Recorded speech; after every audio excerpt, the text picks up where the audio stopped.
Hello friends, welcome to all. आज मैं आपके लिए जो वीडियो निकाल रहा हूं, देखिए बहुत सारे इन्वेस्टर को, खास करके रिटेल इन्वेस्टर को ये पता नहीं है कि अब उनको डिविडेंड के ऊपर टैक्स देना पड़ेगा। बहुत सारे होंगे ऐसे। अभी मेरे पास एक कमेंट आया था एक व्यूअर का, उनके लिए मैं स्पेशली उनके लिए डेडिकेट कर रहा हूँ ये वीडियो, क्योंकि उनको अभी भी डाउट है कि क्या मुझे डिविडेंड के ऊपर टैक्स देना पड़ेगा। अब है क्या, फाइनेंशियल ईयर नेक्स्ट वाला स्टार्ट हो चुका है, 20 खत्म हो चुका है, और यहाँ पे जो ये 2021 वाला फाइनेंशियल ईयर जो चल रहा है, अब अप्रैल के बाद जो डिविडेंड का लालच बहुत सारे लोगों को रहता था, क्योंकि डिविडेंड इसीलिए छोटे इन्वेस्टर के लिए लालच रहता था क्योंकि 10 लाख तक पहले डिविडेंड देना ही नहीं पड़ता था। यानी कि जो भी आपकी डिविडेंड की इनकम आ रही है वो सब जो होती है आपकी टैक्स फ्री होती थी, क्योंकि रिटेल इन्वेस्टर तो इतना कमाता नहीं था डिविडेंड में। वो कमाता था चलिए 10,000, 20,000, 25,000, 30,000, सब उसका टैक्स फ्री हो जाता था। वो कहता था अरे वाह मजा आ गया, तो वो इसको टैक्स सेविंग की तरह भी यूज करता था डिविडेंड वाली चीजों को। लेकिन जब ये डिविडेंड का लालच है, डिविडेंड का जो घपला मैं इसको कहूंगा, वो सरकार ने अभी खत्म कर दिया था। इस बजट की जो अनाउंसमेंट हुई थी, यानी कि अगले फाइनेंशियल ईयर में जो भी आपका डिविडेंड आपको मिलेगा उसके ऊपर आपको अपनी टैक्स ब्रैकेट के हिसाब से पैसा देना पड़ेगा। इन्हीं सारी चीजों को समझते हैं छोटे से वीडियो में। और आगे बढ़ने से पहले मैं आपको बता दूं, अगर आपने अब तक चैनल को सब्सक्राइब नहीं किया तो जल्दी से सब्सक्राइब कर ले, बेल आइकन को प्रेस कर ले, जिससे आपको नोटिफिकेशन आती रहेगी, क्योंकि यहाँ पे हम आपके लिए लेके आते हैं बेहतरीन इंफॉर्मेशन। देखिए अब आप, अभी हमने बात करी थी 6 ऐसे स्टॉक्स की जिसमें दमदार एंट्री का मौका मिल रहा है। रिलायंस इंडस्ट्रीज ने किस कूड़े को सोना बनाया उसका, और रिलायंस इंडस्ट्रीज से बड़ा शेयर, एलआईसी के बैंक का रिजल्ट, साथ के साथ हमने बात करी थी यहाँ पे क्रेडिट एक्सेस ग्रामीण के रिजल्ट की। तो बहुत सारी अपडेटेड इन्फॉर्मेशन आपको मिलती है। और ज्वाइन बटन पे जरूर क्लिक करें अगर आप टेक्निकल एनालिसिस पूरा एंड टू एंड सीखना चाहते हो, तो खुद की एंट्री, खुद के एग्जिट की चीजें प्लान करना चाहते हो। अब बात करते हैं सबसे पहले डिविडेंड की। तो देखिए जरा कंपनीज को देखिए। कोल इंडिया जबरदस्त डिविडेंड माला माल करती थी। इंडिया बुल हाउसिंग ने जबरदस्त डिविडेंड दिया है पिछले कुछ टाइम। अगर आप देखोगे यहाँ पे बहुत सारी कंपनी जैसे Hindustan zinc, REC limited, national aluminium company, public sector की कंपनी जो है खूब डिविडेंड दिया करती थी। ओएनजीसी, ऑयल इंडिया और वेदांता, एनएचपीसी, तो ये कंपनीज ने खूब सारा डिविडेंड तो दिया था। लेकिन यहाँ पे अगर मैं बात करूं अब क्या होगा, क्योंकि पहले तो लोग टैक्स के चक्कर में रिटेल इन्वेस्टर डिविडेंड के ऊपर जाता था, और अब सिचुएशन काफी बदल चुकी है। डिविडेंड इनकम आपकी टैक्सेबल हो चुकी है। इस चीज को बिल्कुल दिमाग में रखो। कई लोग होते ना कि नहीं मुझे तो डिविडेंड वाला स्टॉक खरीदना है। अब इंडिया के अंदर वो सिस्टम चेंज हो चुका है। लेकिन बात ऐसी है, जब डिविडेंड जो है वो टैक्सेबल हो चुका है, अब मैं आपको नंबर दिखाता हूँ। यहाँ पे इंपॉर्टेंट पॉइंट देखिए किस तरीके से डिविडेंड आपका लगने वाला है। इस पॉइंट को बिल्कुल ध्यान दें और समझें। पहले क्या था, मार्च 31 2020 तक जो डिविडेंड डिस्ट्रीब्यूशन टैक्स होता था वो पहले कंपनीज खुद ही पे कर देती थी, तो आपको पे करने की जरूरत नहीं होती थी। और अगर उसको देखा जाए कंपनीज को कितना पे करना पड़ता था, 20.56% के आसपास थोड़ा बहुत, और बाकी जो है वो जितना बचता था वो डिविडेंड शेयर होल्डर को बांट देती थी। ठीक है, अब हो क्या गया है, वो टैक्स जो है हटा दिया गया है। अब वो जो है हटा दिया गया है, तो जो शेयर होल्डर है, सपोज कीजिए आपके पास हिंदुस्तान यूनिलीवर के किसी भी या कोल इंडिया के कोई भी शेयर थे, 1000 शेयर थे, 50, आपको टैक्स जो है अब देना पड़ेगा। पहले आप नहीं देते थे अगर आपकी, क्योंकि रिटेल इन्वेस्टर को सबसे ज्यादा फायदा यहाँ पे होता था, क्योंकि रिटेल इन्वेस्टर का इनकम कभी डिविडेंड का 10 लाख से ऊपर जाता ही नहीं था। बड़े लोगों को तो जाता था, उसके ऊपर उनको टैक्स देना पड़ता था। लेकिन अब क्या है, 10 लाख, 10 लाख के ऊपर जो है, 10 लाख तो छोड़िए, अब तो आपको छोटे छोटे अमाउंट में भी टैक्स देना पड़ेगा।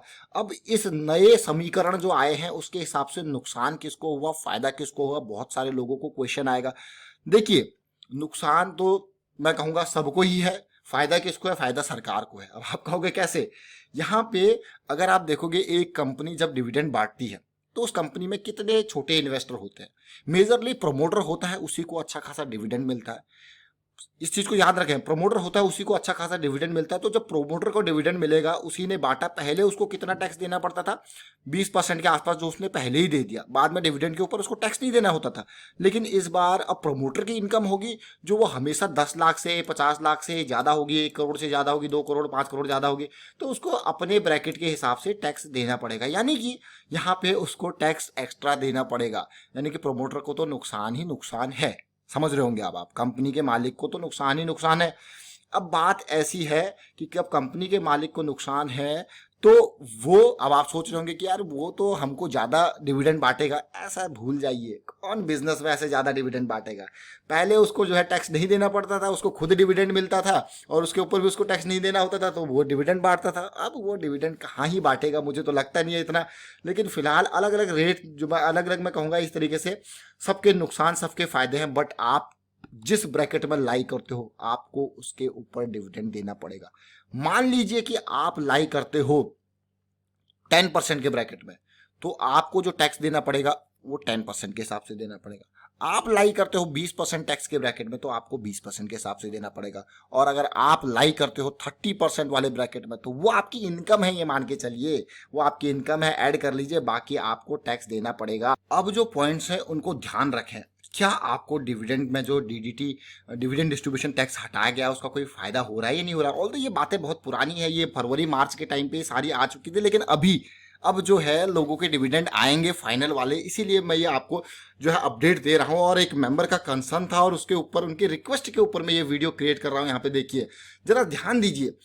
अगर यहाँ पे कंपनी को फायदा, आपने सोचा कि कंपनी ने जो है डिविडेंड डिस्ट्रीब्यूशन टैक्स हटा दिया और अब वो एक्स्ट्रा डिविडेंड देगी, ऐसा हो सकता है? मुझे तो नहीं लगता ऐसा हो सकता है। और ये जरूरी नहीं है कि उस टैक्स का बेनिफिट वो आगे शेयर होल्डर को पास करे, ये जरूरी नहीं है, बिल्कुल क्लियर कट इन्फॉर्मेशन है।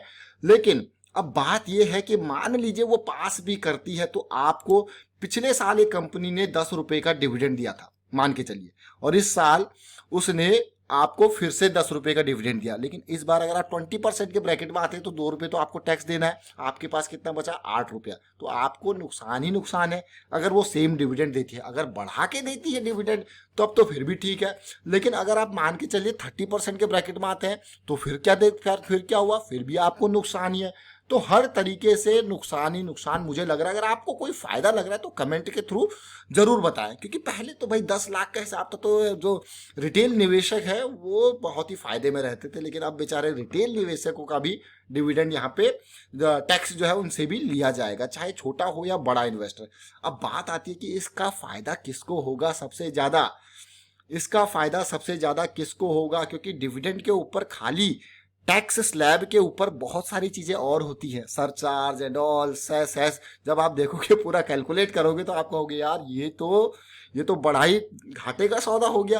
ये तो मैंने डिविडेंड वाले स्टॉक्स लिए थे, मेरे को डिविडेंड भी मिला, अच्छी बात है, लेकिन इस बार तो मेरे को वही एक्स्ट्रा टैक्स देना पड़ता है, ये तो घाटे का सौदा हो गया, हर किसी को लगेगा।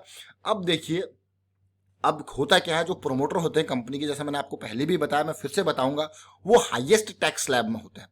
तो सबसे ज्यादा नुकसान आपको नहीं है, सबसे ज्यादा नुकसान है प्रोमोटर को। प्रोमोटर को नुकसान क्यों है? क्योंकि जब प्रोमोटर को सबसे ज्यादा डिविडेंड मिलता है, उसके पास लाखों शेयर्स हैं, लाखों शेयर्स के हिसाब से अगर उसको 10 रुपए पर शेयर के हिसाब से डिविडेंड दिया तो कितने लाख कितने करोड़ों शेयर्स होते हैं, लाखों भी नहीं करोड़ों शेयर्स, तो उसको टैक्स जो है ज्यादा देना पड़ेगा और अच्छा खासा ब्रैकेट वहां होगा। ये मान के चलिए प्रोमोटर 2 करोड़ से ऊपर अर्न कर रहा होगा तो उसको सरचार्ज भी देना पड़ेगा। इफेक्टिव टैक्स रेट अगर देखा जाए तो 39% से 42-43% तक उसकी हो जाती है, और पहले कितना देता था वो? मात्र 20% का। फायदा किसको हुआ? सरकार को। द अल्टीमेट बेनिफिशियरी कौन है यहाँ पे जिसको बेनिफिट हो रहा है? वो है सरकार।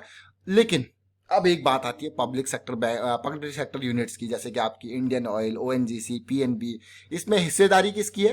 सरकार की। अब आप कहोगे यार सरकार तो डिविडेंड अच्छा खासा कमाता है, तो यहाँ पे सरकार अपने आप को टैक्स थोड़ा देगी। चलिए ठीक है, सरकार ने अपने आप को टैक्स दे दिया तो किसके पास पहुंचा? सरकार के पास। यहाँ पे फायदा कौन सा है? सरकार का। यानी कि सरकार ने क्या किया यहाँ पे?